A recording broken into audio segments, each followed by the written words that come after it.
All right, quick question before we get started today. If your life completely changed tomorrow, could you tell me exactly where your money is?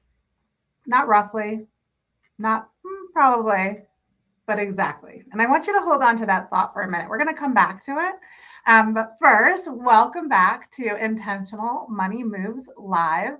I am so glad that you're here. I know I've been out for a few weeks, had some travel and stuff going on, but I am thrilled to be back. If you are joining us for the first time, you might not know me, so welcome. I'm Leah Hadley. I am a financial planner, an accredited financial counselor, a certified divorce financial analyst. I most recently authored Intentional Money, the Modern Woman's Guide to Building Wealth, Purpose, and Peace.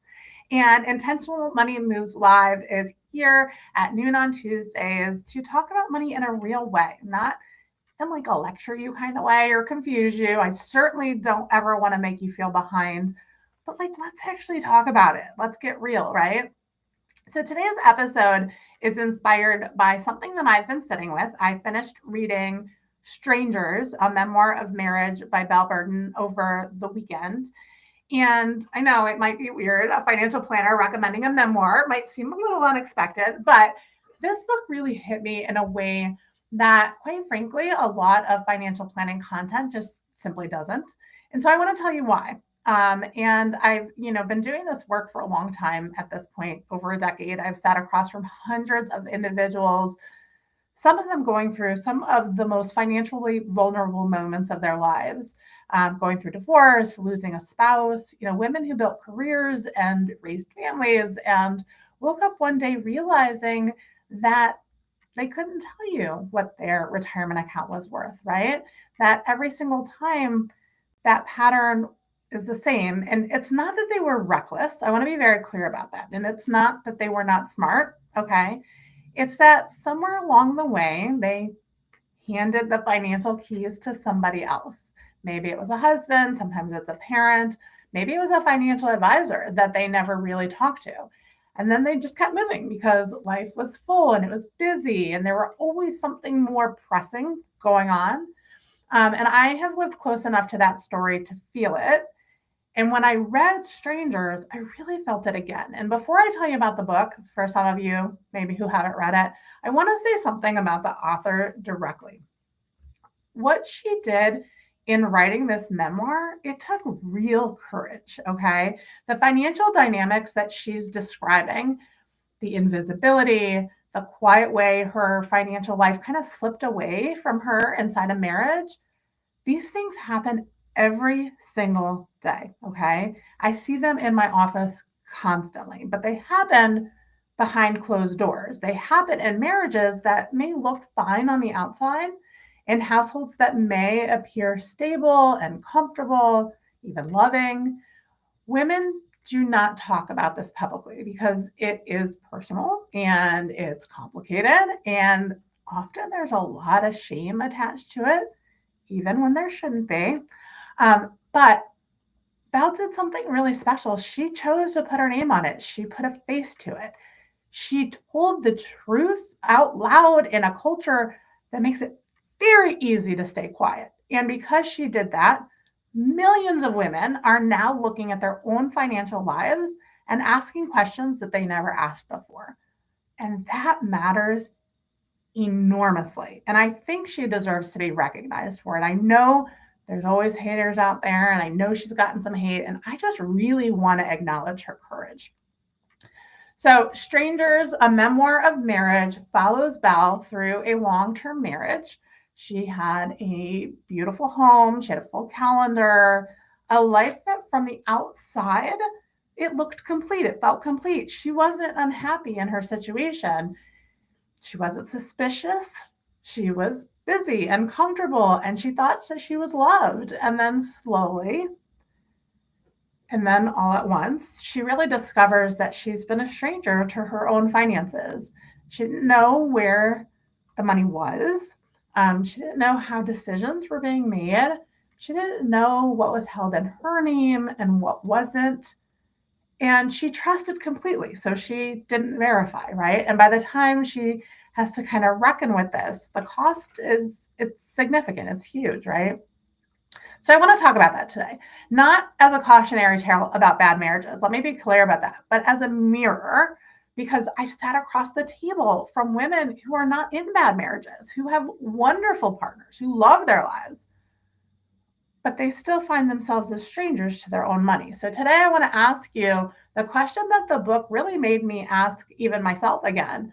Are you a stranger to your own finances? And if the answer is yes, we're going to talk about what to do about it, okay? Because I want to make sure that you have a plan. If you're kind of identifying with her story, that you really have a plan. So I do want to start by normalizing something, and that is that being a stranger to your own finances, it doesn't mean that you're irresponsible, okay? It doesn't mean that you're not smart. It doesn't mean that you did something wrong. And I say that not just as a financial planner, but as somebody who has watched this pattern play out in real lives, including lives close to me. The women I have loved most in my life were not reckless with money.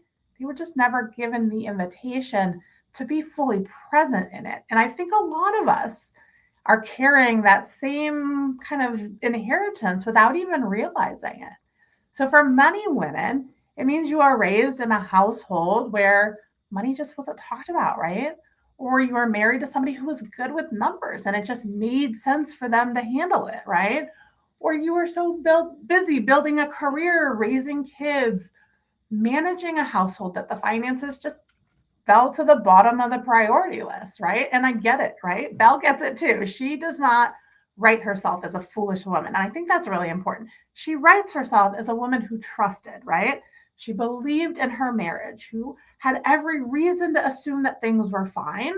And that's exactly what makes her story so important. So, with that grace in mind, I want to walk you through 3 signs that you might be more of a stranger to your money than you realize. All right, sign number 1. You couldn't answer any basic questions about your financial picture without asking somebody else or looking it up. And I mean basic. So, your household income, your approximate net worth, what accounts do you have? What approximately are their values? What does your retirement picture look like right now? Not every number to the penny, right? Just a general sense. If you had to describe your financial situation to a friend, would you feel confident doing that? Or would you need to call your accountant or your spouse or your financial planner? In the book, Belle herself isn't able to answer those questions. And she's not checked out, she's not careless. She just is not part of that conversation. And she never insisted on being a part of that conversation, right? That is her own honest accounting of kind of how things happened. And I found it to be one of the most courageous things about her book. Now, I had a client once, a woman who had been married for over 20 years. And she came to me in the middle of her divorce. And I asked her to walk through her financial picture with me. And she looked at me and she said, honestly, I have no idea where to start. And this woman was an educated professional. She ran a team at work. She made decisions every single day that impacted other people's lives. And she couldn't tell me what was in her own brokerage account because she just never looked at it. Not because she couldn't handle it, because it just had always been handled for her, right? Now, sign number 2 is that your name is not on things that it should be on. So you want to make sure you know how everything is titled. Are you listed as an owner, as a beneficiary, as a named individual where you should be? And you want to look at everything, right? Real estate, business assets, retirement accounts, investment accounts.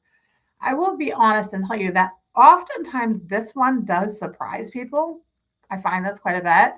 I have worked with people going through divorce who discover that accounts they thought were marital assets were titled in one name only, that beneficiary designations may have never been updated, that property had been refinanced without the full understanding of what somebody was signing off on. And again, I'm not saying this is malicious. Absolutely, there are times when people make decisions that, could be. But I'm really talking about sometimes it's just the paperwork that never got updated, right? Paperwork that never got updated in a financial plan can cost you a lot when it comes to big life changes, right? I worked with a woman whose husband had passed away unexpectedly, and they had a loving marriage. He was thoughtful, he was careful, but he never updated the beneficiary on his 401k. And it was actually still his mother who had passed years before him. And what could have been very straightforward transfer turned into months and cost her quite a bit of money, that she just didn't have the time or energy in that season of life, in the season of grief that she was in, to do that. And I really don't believe that that was his intention, right? But you always have to remember that intention is obviously, it's not the same as action, and it's why being on these things, making sure that we know how things are titled, life happens, we have to be clear on these things. And sign number 3, you hand financial decisions over to someone else because it feels easier, because you don't believe you can understand it yourself. And this is the quietest one, quite frankly. So I want to really kind of sit with this one for a second. There is a big difference between having a trusted advisor, a trusted partner, a trusted professional who helps you make decisions. That makes sense. That's really smart. That's what we do for our clients, right? But there's different thing happening when you hand it over and you're doing it because you feel like you're not capable of understanding. So when you sign things without reading them because it feels like maybe it would take too long to explain, when you assume the other person has it handled, you just rather not know, that's the version that really leaves you vulnerable, okay? And Belle lived that version for years before she just didn't have a choice to wake up to it, right? What she describes in the memoir, it's not dramatic, it's quiet. It's not dramatic, it's quiet. It's 1,000 small moments of not asking, not looking, not insisting on knowing until the day she had to know everything. And that just shifted, right? And I think about a woman I worked with, she told me that she always felt like the financial conversations were happening like slightly above her head, her words. And her husband was patient and kind, and he was not condescending.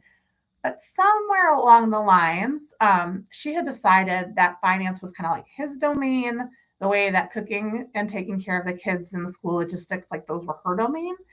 And it was just a division of labor that kind of hardened over the years, right? Without anybody really deciding that's how it was. That's kind of just the responsibilities that she took on and he took on. And she wasn't unhappy, to be clear, until she realized that she didn't have a map for her own life and she had to start from scratch in her 50s, figuring out, what she actually had, what it was worth, what she needed. And she did it. She's doing beautifully now. But she'll tell you herself that she wishes she had started sooner, not because somebody had failed her, but because she had the capacity all along. She absolutely was capable all along, but nobody, including herself, had asked her to really be present and to be capable. Hi, thanks for being here live and thanks for saying hello.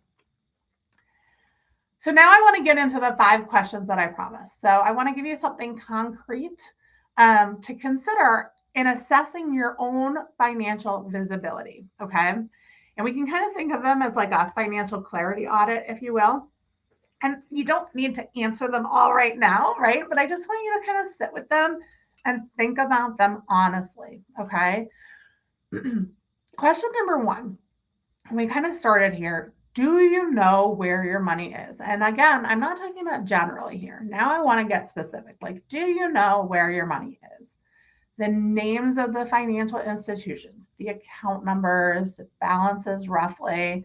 If you had to compile a complete picture of your household finances tomorrow, would you be able to do that without asking maybe a partner or a professional? Okay, just ask yourself that, right? Question number 2, do you know how your assets are titled?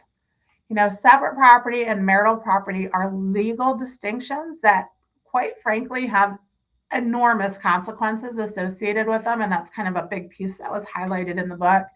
A home purchased with an inheritance and then titled jointly might not still be yours in the way you think it is. You might want to check and see, how was your home titled? How was it purchased? What does that mean in your state, right?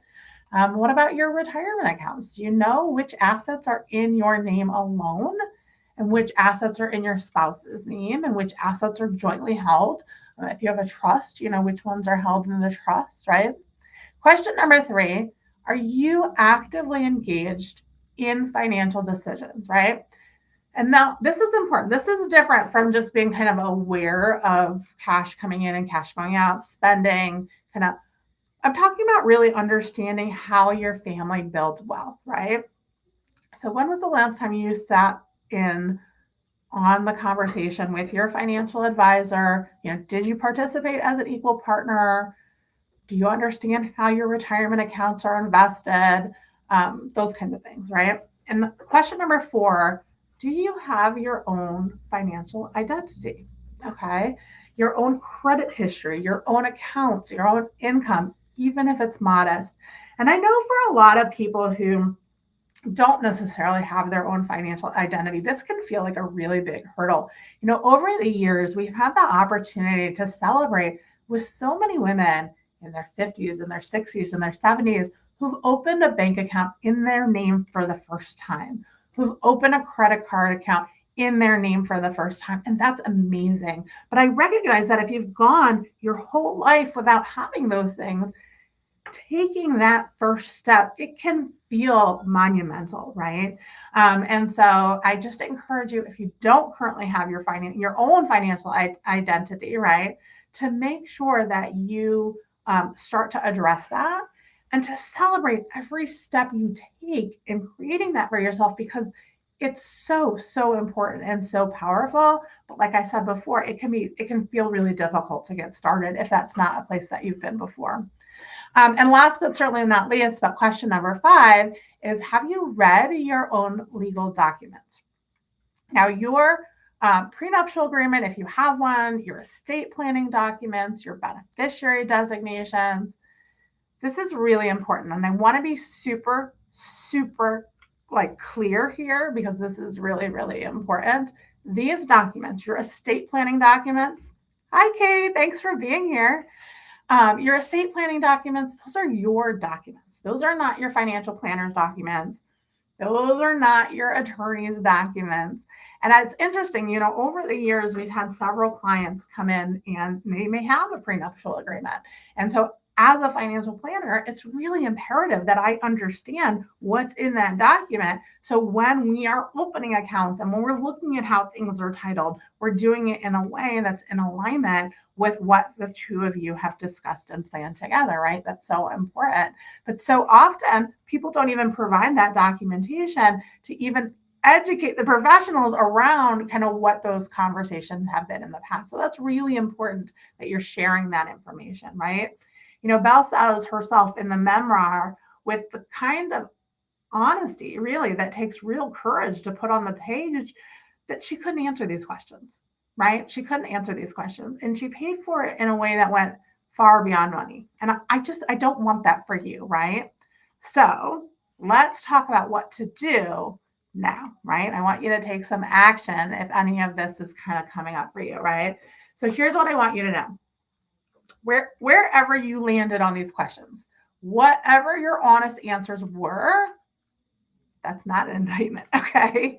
That's information, right? It's information. It's something you can work with, right? In the book that I just published last month called Intentional Money, that entire framework that we talk about, it starts with clarity, right? And here's what I want you to know, right? It's not about perfection. It's not about expertise, right? It is just truly about the ability to see your own financial picture completely with clarity, right? So let's talk about 3 things that you can do this week to really start to move from potentially feeling like a stranger to feeling greater clarity, okay? First one is to sit down with a piece of paper. We'll call it a financial inventory, okay? Let's sit down with a piece of paper and write down every single financial account that you're aware of.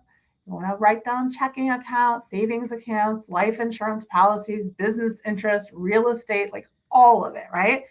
Now, this is important. You don't have to have exact numbers, okay? Just want to start to get that clarity around having your full financial picture in one place, okay? And you may find that you don't know everything, and that's okay. That's okay. This gives you the opportunity to identify where there might be some gaps, right? Maybe there's something that you know exists, but you can't really describe it because you're not really sure. Areas where you may need somebody else to help you kind of fill in the gaps, that's totally fine. Those gaps are not a failure. Those gaps are your to-do list, right? Okay. And so I remember doing this exercise years ago, and just getting it really, really clear. It was really empowering the first time I went through this. Okay. And the first time I did this exercise, even as a financial professional, because I was already a financial professional when I did this exercise, and I missed some things. There were some things I needed more information about. And so I really want to be clear that this is not about judging the information you have or that you don't have. This is a starting place, right? Just a starting place to really build up that financial picture and get some clarity. Okay. Remember, the gaps are just simply information on where you need to gather more information. Okay. Step number 2 is I want you to schedule that money date. We can link below in the show notes, actually, a episode that Jennifer Bush, one of our senior financial planners, and I did talking about money dates. So I'll include that as a helpful reference for you. But if you do share expenses, you share finances with somebody, I do encourage you to meet regularly to have a conversation, at least once a month. Doesn't have to be crazy, but you do want it to be quiet. You don't want distractions, right? You really want to be focused on your finances during that time. And it's really just, what are we working toward, right? What's going well? Where are the challenges? Are we making the progress that we need to make? What's a decision that needs to be made? Those are the kinds of conversations that we're having, right?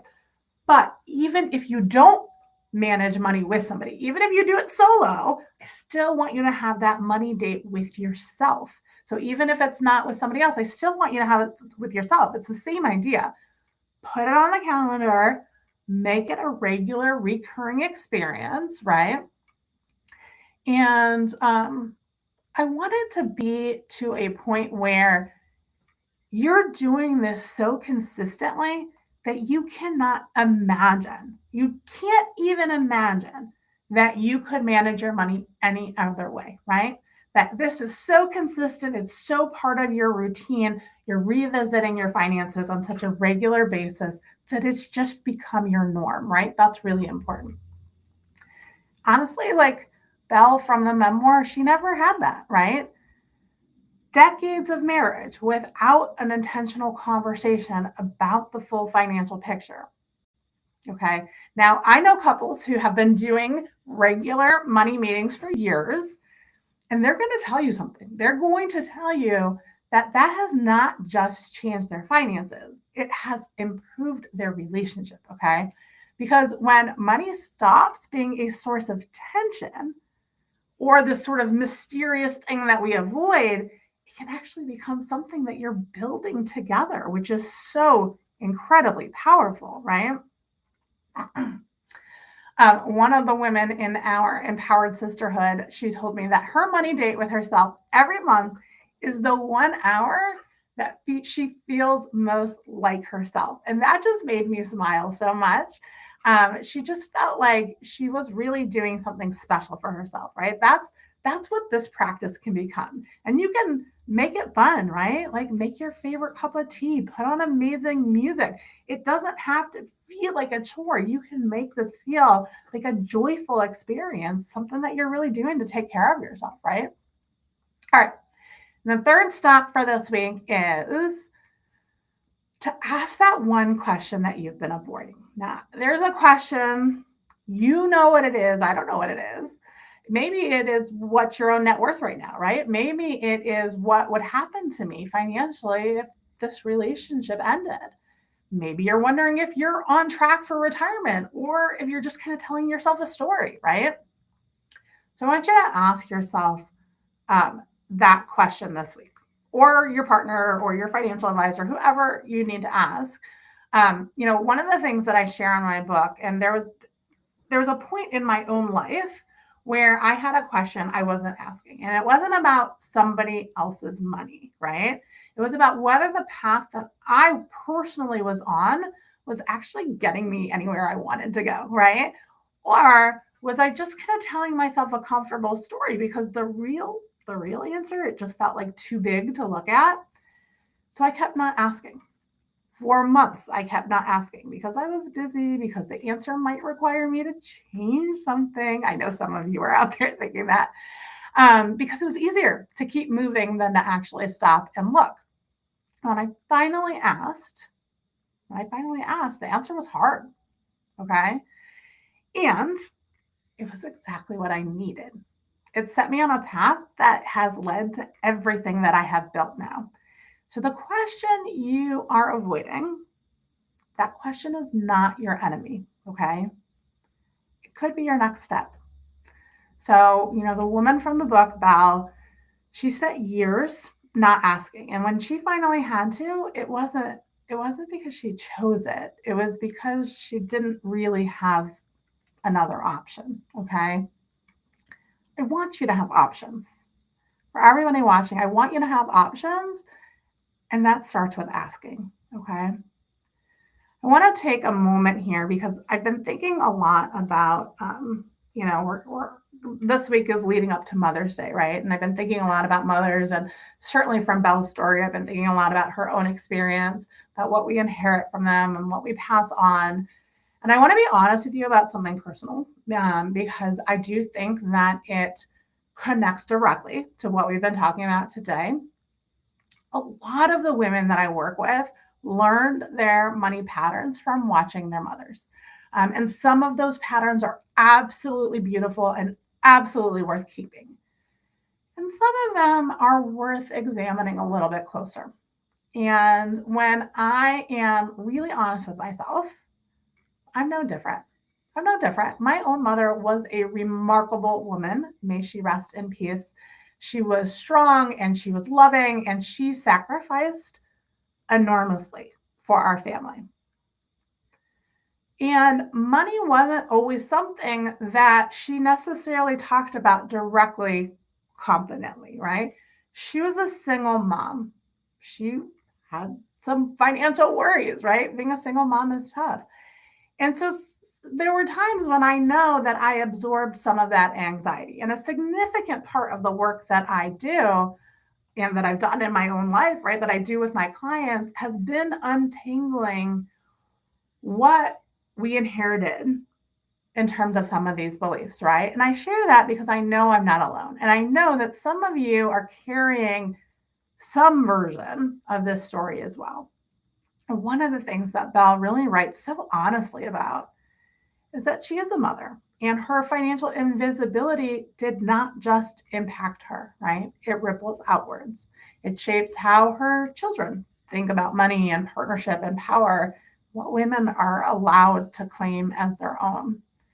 We talk a lot about generational wealth in terms of dollars and accounts. But I think, the generational wealth that we don't talk as much about, that doesn't show up on a balance sheet, it's the model that you show the people who are watching you, right? It's, what a woman who is in command of her financial life looks like. Now, whether or not you have children, you have the opportunity right now to break whatever pattern has kept you, maybe a stranger to your own finances. Now, I lost my mom last year. And one of the things that I carry with me from her is a deep, deep belief that women deserve to feel safe. That financial security, that is not a luxury, okay? It is a form of love that you give yourself. So for this Mother's Day weekend, in honor of my mom, I do want to offer you something very special, a chance to really look at, how do I step into being a complete financial person, right? How do I stop being a stranger to my own finances? And this, not as somebody who's like playing catch up or somebody who should have done this sooner, right? I get that. I hear it all the time. But I want to really invite you as somebody who is owning it and is ready to do it now. Okay. So this Saturday, the Saturday before Mother's Day, May 9th, I'm going to host a free live masterclass. It's called For Every Mother Who Put Everyone Else First, a Financial Protection Masterclass. So again, that's for every mother who put everyone else first, a financial protection masterclass. And this is really for every woman who has spent years making sure everybody else is taken care of. But now, if this is you, you're ready to make sure that you're taken care of too, right? We're going to talk about what does financial protection actually look like, okay? What does that actually look like? We're going to talk about insurance and estate basics, what you need to know if your life changes in a way that you might not be planning for. Okay. It's free, it's live, and it is specifically designed for women who are done being strangers to their own financial lives, right? So let me actually grab the link for those who are here. You can go ahead and grab that and register if you are interested in joining us. It is at 11 a.m. Eastern time. And I'm getting a message from the streaming service that the message I put out is not going through to all the different places we're streaming to. So I will make sure that link gets into the show notes everywhere that we are currently streaming to. But I just want to encourage you, like, even if you can't join us live, although it's always best to come live so you ask your questions and really engage. But even if you can't come live, be sure to register so that way you can get a copy of the recording. Okay. So before I close out, I'm just going to open up and see if anybody who is here live has any questions. I want to just encourage you to pop them into the chat. Happy to answer any questions that you may have, but we will go much, much deeper on Saturday. So if you're able to join us Saturday, please make sure that you get signed up for that so you get the access to it. And again, even if you can't come live, you can always register and get access to the recording. I think this particular masterclass is so critical. And I'm just so grateful and appreciative that Belle was able to really bring this topic to light, because I know in the work that I do, this is common. It's not uncommon, but now it's a conversation that's in the public eye that we're really bringing to the light, that we're bringing in, we're talking about. And I really want to take advantage of this opportunity because so many people are dealing with the same kinds of things and they're just doing it privately, remember. So, at the very beginning of today's show, I asked a question. And that question was, if your life changed tomorrow, could you tell me exactly where your money is? And I want you to feel really confident answering that question, not kind of roughly, not probably. I want you to know exactly, okay?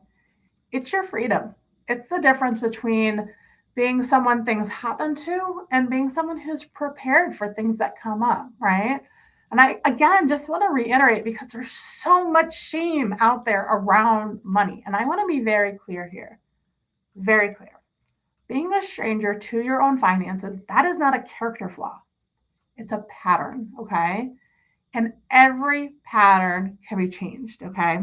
You deserve to know exactly where your money is. You deserve to understand how financial decisions are being made. You deserve to be a full participant in your own financial life. And I'm not talking about someday, I'm talking about now. So if you haven't read the memoir yet, I will also be sure to include a link in the show notes to the memoir. Again, it's called Strangers, a Memoir of Marriage. It is beautiful. And I think some of you may see yourself somewhere in it. Belle Burden wrote the truth that a lot of women have lived and just haven't said out loud. So again, I just want to invite you, if you are feeling like you want to be more present in your own financial life, make sure that you sign up for Saturday's Masterclass, 11 a.m. Eastern Time. I will go back and make sure that it's added in the show notes and comments everywhere that we are sharing. So much for being with me today. I hope you have a fantastic rest of your day.